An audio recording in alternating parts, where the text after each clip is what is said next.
All right, click the links to join the channel here over at Subscribestar. So NSFW, Englishmen not wanted in English publishing. So this is going to be kind of right on the edge for Google Tube. And if you're fully a normie brainwashed with the venomous media sperm floating around your brain, this is going to sound just a touch outside your comfort zone. And I'm not going to convince you in one video, but you can start thinking about it.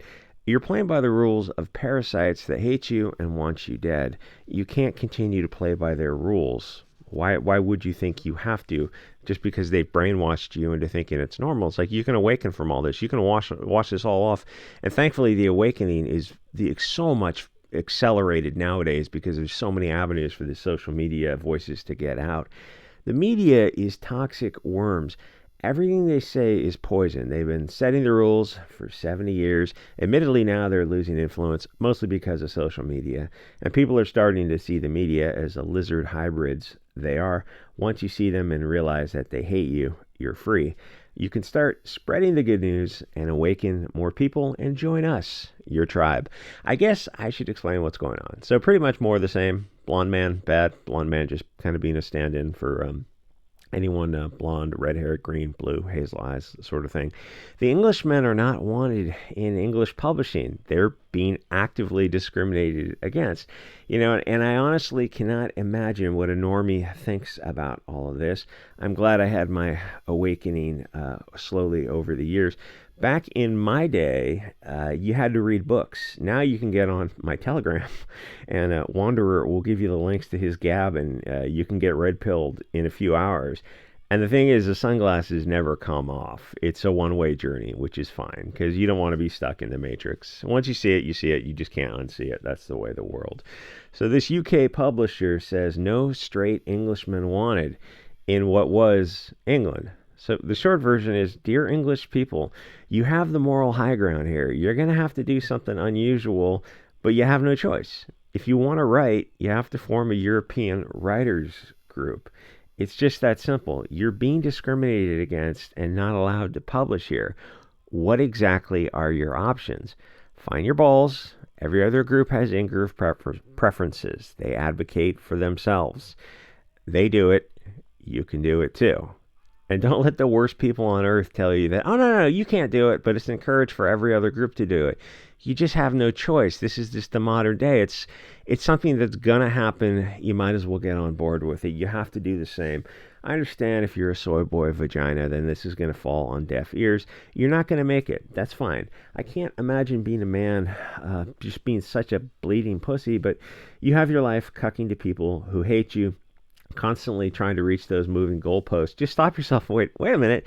These people are horrible. I don't want anything to do with them. And just step back from them and sidestep and go, oh yeah, you guys need to go off and do your own thing. We're going to do our own thing over here.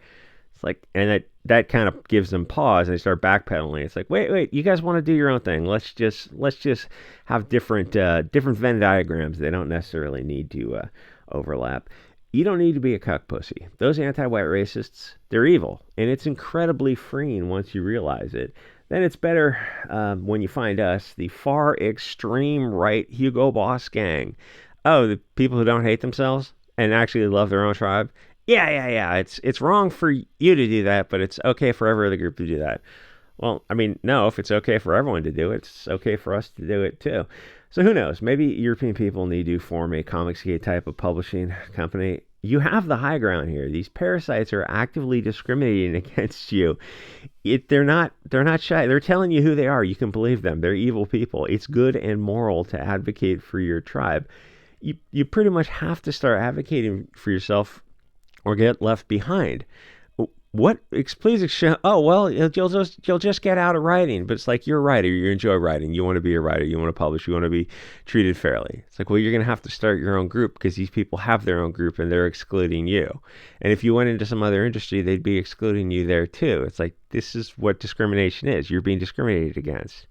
If you were waiting for the moral high ground, a lot of people seem to need this kind of approval. It's like, well, okay, if you want to play by the rules, they've set the rules for you. They're saying in-group preferences to advance their own interests are good moral, the rules of engagement. Okay, that means for everyone, for you also. They're excluding you. It's like, apparently they just want you homeless. Is that they don't want you in any industry whatsoever? The Comicsgate people weren't allowed in the mainstream. So they had to start their own industry. And then the mainstream comics people were trying to destroy that. It's like, why would you want to destroy that? It doesn't affect this billion-dollar Marvel and DC any way whatsoever. These people selling comics for, maybe six figures, occasionally seven figures.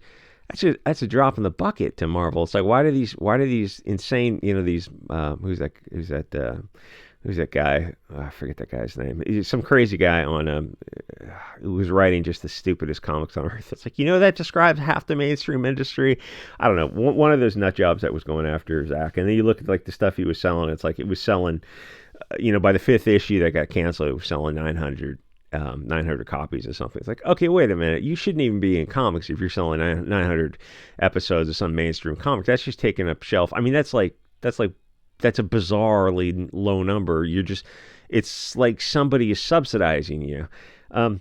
The thing is, stop letting the thing is, they don't, they have this kind of weird fear of missing out sort of control dominance thing where they don't want you part of their group, but if you go and form your own group, they have to get involved in it and also be political commissars in your group. And that's where you have to gatekeep them out and go, no, we can't have these kind of people, these kind of, soy boys and cat ladies and SJWs. You can't have SJWs in your group. They have their group for themselves. And like, we're encouraging queer and non-white and non-cis groups. It's like, okay, well, the rest of us have to form our own groups and focus on just us because you have your own groups.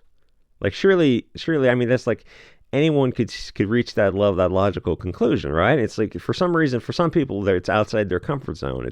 It's a little bit weird because they've been brainwashed by the media to not do this and go, yeah, but that's a double standard. They're gaslighting you because they hate you. It's like when Trump was in office and he got involved in that Paris Climate Accords, and he saw that it put the fetters on the shackles on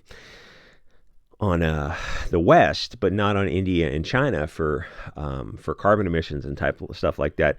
And Trump said, this is crazy. Why would you essentially like subsidize China and India and handicap the West? All it does is benefit them. It's like, unless some of these Congress people have stock in these Chinese Indian companies, which plot twist, Chuck Schumer, Nancy Pelosi, Elizabeth Warren didn't get worth $1 billion put together by honest, good faith and fair dealing. They're crooks. Nancy Pelosi's worth like $200 million.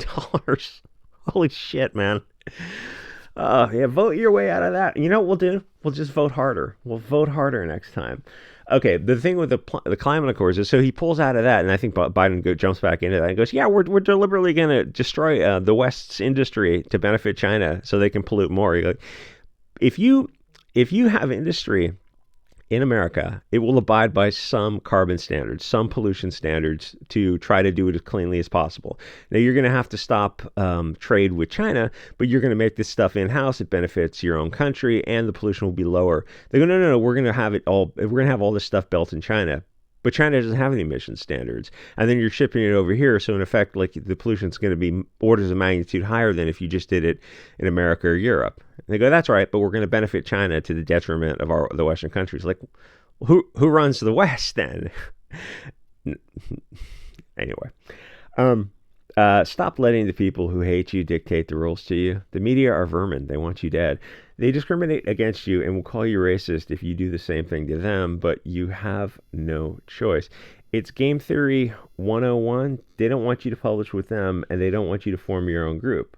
And, it's going to take balls to kind of reach these conclusions and go, oh, what exactly do they expect us to do? We want to write. We're going to have to form an English writing club. It's like, oh, is it going to be open to everyone?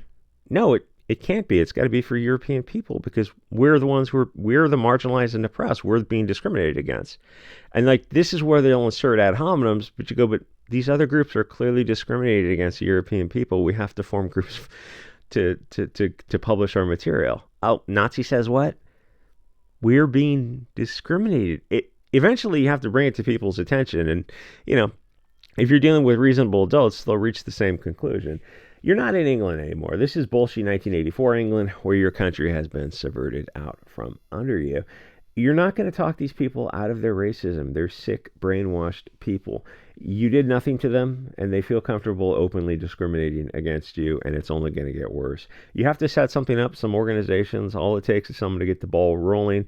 They advocate for their tribe. You have to advocate for yours. I know I'm repeating myself quite a bit, but it's like eventually it's going to have to click for you and go, oh, there really is no option, right? If we want to, like, if you want to write comics, Comicsgate is going to be the place for you. Comicsgate is open to anyone. It's not SJW. It's not like this, but like these publishing houses are deliberately discriminating against one group of people as a class of people. Well, that class needs to self-identify as that class and go, oh, we're gonna have to do something to advance our interests and get our stuff out there.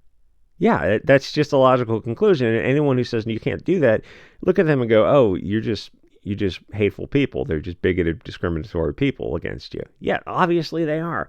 They're playing a game. If you sit back, you're going to get left behind. Find your balls, just say F it and do it. You are the marginalized and oppressed here. Do they expect you to quit writing? They don't want you in this industry because they're racists.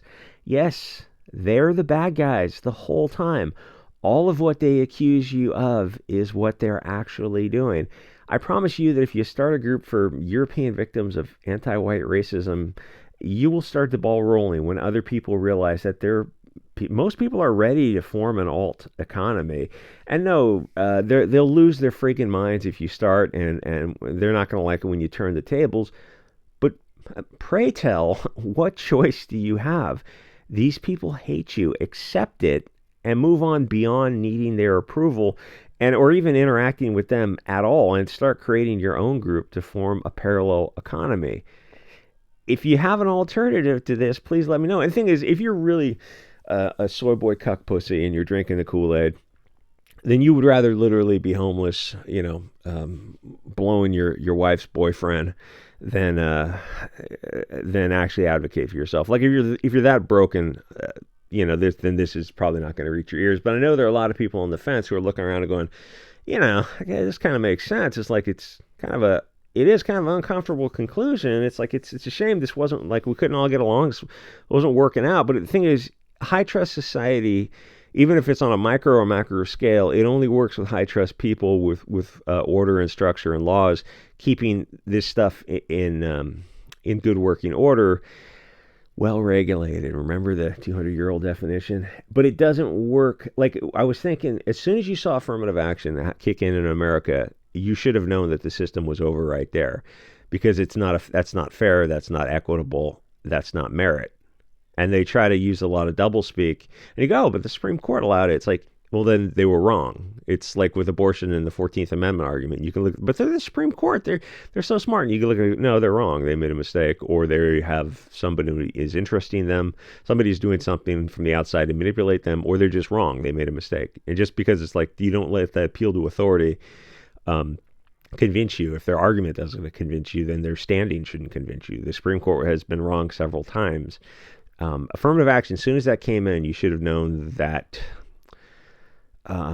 you had to start advocating, because that affirmative action was active discrimination against, because it wasn't like, what would have been fair, and most people would have agreed with, would if they go, discriminated against people of European descent in benefit of people from non-European descent in America for hiring practices or schools doesn't make sense. If you want to do it on finance to benefit, give people who are poor, who didn't have opportunities for tutors, that would make sense. That would be logical. If you wanted to give them an advantage to SATs, that kind of stuff, they didn't have the kind of tutors. But just to do it on racial origin doesn't make sense. To do it on poverty and finances, that definitely would make sense. If you're super wealthy, you have all the advantages in the world.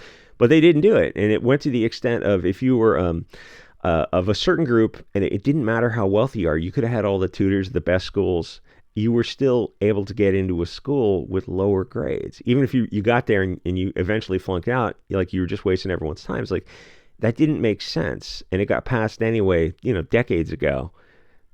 Anyway, like, comment, subscribe. I'll see you over on Subscribestar Odyssey. BitChute. Thanks for 1776 on followers on Odyssey and the recent Subscribestar people. And I will see you guys all next episode.